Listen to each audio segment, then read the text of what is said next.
ætlum að halda áfram hérna í föstudagsþættinum og næst þá ætlum við að kynna okkur dálítið þverfaglegt samstarf sem hefur skapast hér á Akureyri og Norðurlandi og spurði hvernig það útvikast fyrir ungmenni á aldrinum 16 til 29 ára. Byrjum kannski bara á ykkur, hvers vegna að fara í það að margir aðilar og hverjir eru þeir sem að ákveða að gera samstarf hvað? Hvað þýðir þetta?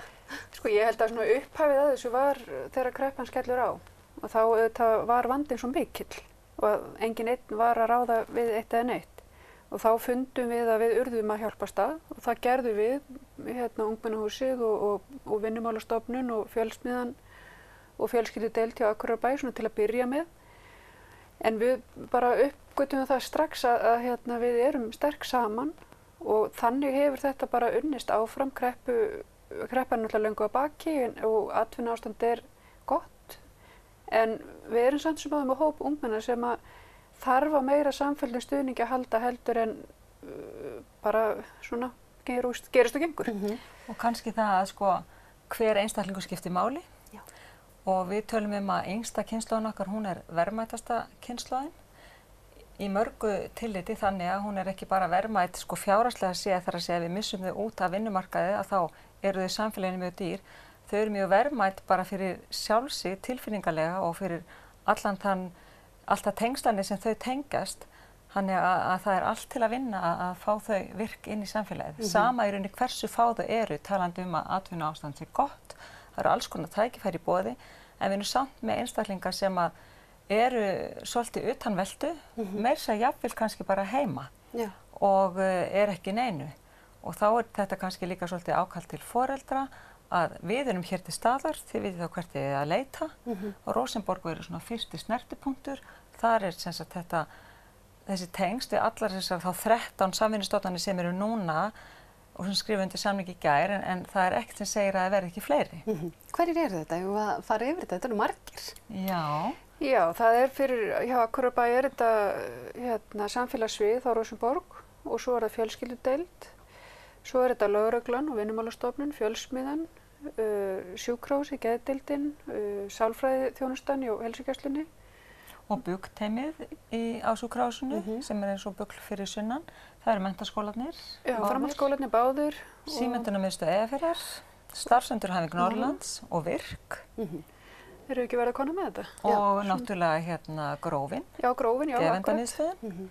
Þannig að þetta allir nokkra aðilar hér en þið gætu alveg séð fyrir ykkur að útvíkka þetta samstarfið eða? Algjörlega og það inn í samningnum okkar að við munum halda því algjörlega opnu og þeir sem vilja vera í samstarfi við okkur, þeir mega endilega hafa samband en við munum líka leita eftir því. Já, en hverju mun svona samstarf breyta? Sko ég held að það sem við vonumst fyrst og fremst til að úrræðin okkar allra að þau verði fjölbreyttari og betri og þjónustan aðgengilegri og mér finnst þetta líka skemmtilegt í því samhengi að Akureyrarbær að vinna í því að verða barnvænt sveitarfélag. Þarna með því að færa þjónustuna inn í Rósenborg erum við að fara inn á stað krakkana. Og við verum fyrsti snertiflötur þar. Þau þurfa ekki að sækja inn á einhverja stofnanir þar sem þarf að panta tímajafnvel eða næði þeimdur. Heldur erum við að flytja þjónustuna andirið til þeirra þar sem þau eru. Og það vonandi skila sér líka til þessa hóp sem að kannski óframfærin eða kannski vantar stuðning til þess að rífa sig áfram. Og það að sko formgera samstarf eins og vorum að gera í gær. Það til þess gert að í rauninni tryggja samstarfið því að samstarf hefur alltaf verið gott en það oft háð einstaklingur sem vinna innan stofnana, hætti þeir einstaklinga farið þeir annað þá kannski dettur samstarf niður. Þannig að nú í rauninni verið að tryggja það með þessum samstarfssamningi að formgera allt samstarf og stofnanir skuldbinda sig til þess að vera í þessu samstarfi. Kannski ekki síst til þess að fólk týnist ekki á millistofnana. Algjörlega, fyrst og fremst. En þessi aldurshópur 16 til 29, þetta mest gaman að heyra að hann sé svona, við erum búin að vera með duglega upp að 18, svo kannski maður einmitt að velta fyrir sér hópnum þar á eftir vegna þess að það nú ótrúlegt hvað maður getur stundum verið ungur lengi. En þessi aldur, hvers vegna að fara svona hátt upp í rauninni? Þessi aldur, hann svolítið svona alþjóðlega miður. Það mjög mikið rætt ungt fólk alþjóðlega að það sé frá yfirleitt 18-29, við fyrir niður 16 þegar við tökum framhaldsskólana og í rauninni það stofnanir sem að sinna eins og Rósenborg, ungmenni frá 16 ára aldri.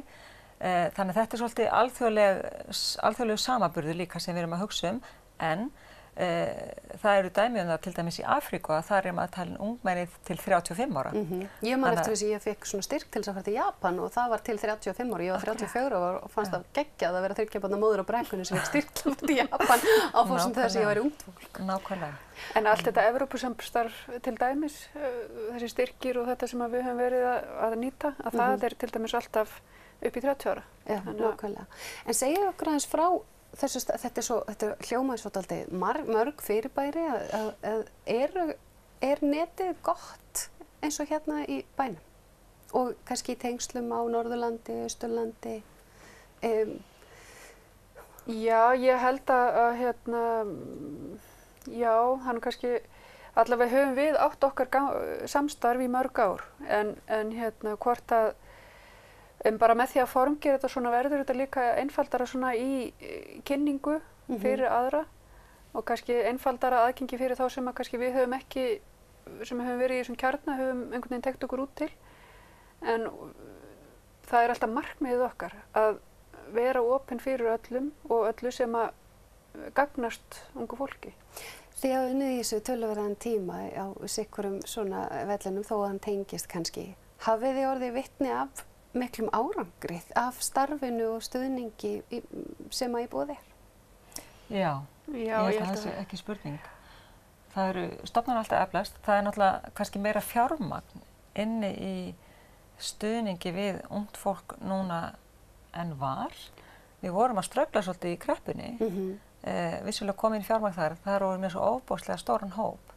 Núna getum við í rauninni sinnt þeim sem að eiga erfitt uppdráttar betur fyrir meiri pening, það er að segja að fjármagni það dugir betur þó svo að hérna, við vildum alltaf hafa meira.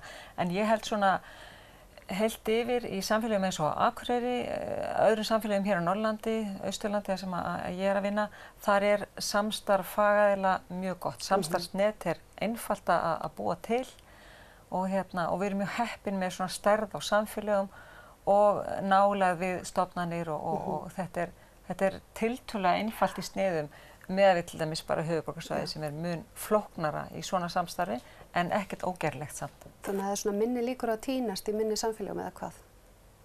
Miklu minni, þó auðveldar að týnast á Akureyri heldur en til dæmis á Húsavík eða á Dalvík. Fyrir þá sem vilja hverfa hér fara kannski svo til höfuðborgarsvæðisins.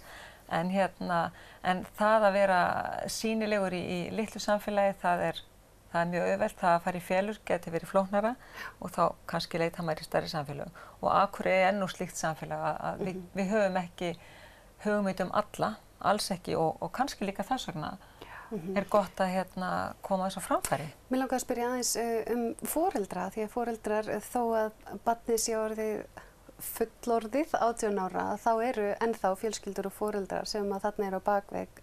Er með einhverjum hætti hægt eða er verið eða hver getur og ætti aðkomu foreldra vera í samstarfi við þá bæði einstaklingin og stofnanir? Ætti hann að vera eða eiga foreldrar fullorðna aðila bara láta viðkomandi vera á að vera að skipta sér á að fara í heimsókn til ykkar? Hver er ykkar sýn á því? Sko ég held að algjörlega alltaf að vera með og vera meðvitaður, þannig erum við þetta frekast líklega til þess að styðja. Og við tökum mjög gjarnan á móti foreldrin sem er að velta fyrir sér málum varðandi börn sín.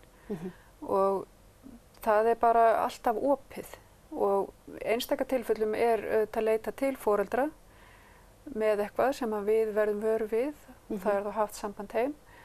Og eins er það líka varðandi framhaldsskólana og brottfallshópin að við erum búin að styrkja það. Við fáum orðið tilkynningar þegar krakkarnir eru orðnir tæpir á mætingu. Það eru auðvitað foreldrar líka búin að kvitta undir.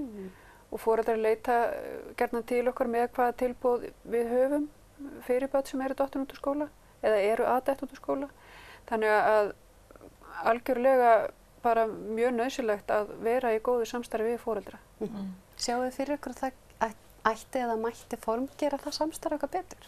Sko, já, því ekki það, en við þurfum líka svo bara að hugsa eitt að fyrst og fremst mikilvægt að foreldrar og þeirra börn, þó svo ég segi maður börn í svona yfir 18 ára og 7 árum fullorðin, að þau séu í samvinnu og samtali því að það er flókið fyrir opinberar stofnanir að þegar við lútum lögum að veita upplýsingar til foreldris barn eða fullorðinn einstakling sem orðinn 18 ára án samþykkis viðkomandi. Þannig að þar erum við svolítið á gráasvæði líka og þurfum að vanda okkur því að okkur er ekki heimilt kannski að veita upplýsingar ef að það þykir ekki gott af hálfu einstaklingsins. Þannig að opið samtala á milli náttúrulega foreldra og barna fyrst og fremst en síðan okkar allra líka er af hinu góða. Jú. Yndislegt. Takk fyrir að koma og segja okkur frá þessu og vonandi gengur ykkur bara ákaflega vel í þessu öllu saman. Takk fyrir. Takk. En við ætlum að halda áfram í föstudagsþættinum eftir augnablik.